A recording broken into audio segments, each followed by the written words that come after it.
মালিক, তুমি আমাদের রক্ষাকারী, তুমি আমাদের রিজিক দাতা।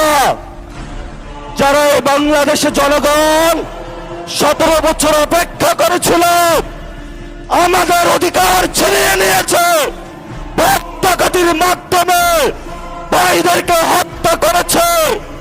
আয়েশের মালিক তোমার মালিকের বিচারে আমরা বিচার রেখে গেলাম, তুমি তাদের দৃষ্টান্তমূলক শাস্তি বাংলার মাটিতে জনগণের সামনে করবে।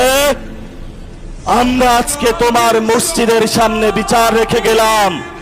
বাংলাদেশের মানুষ হতাশ হবেন না, লা তাহজান ইন্নাল্লাহা মানা, আল্লাহ আমাদের সাথে আছেন, শক্তিমান, ভয় নাই, জয় করব আমরা ইনশাআল্লাহ। দ্বিগুণ হয়ে পার্লামেন্ট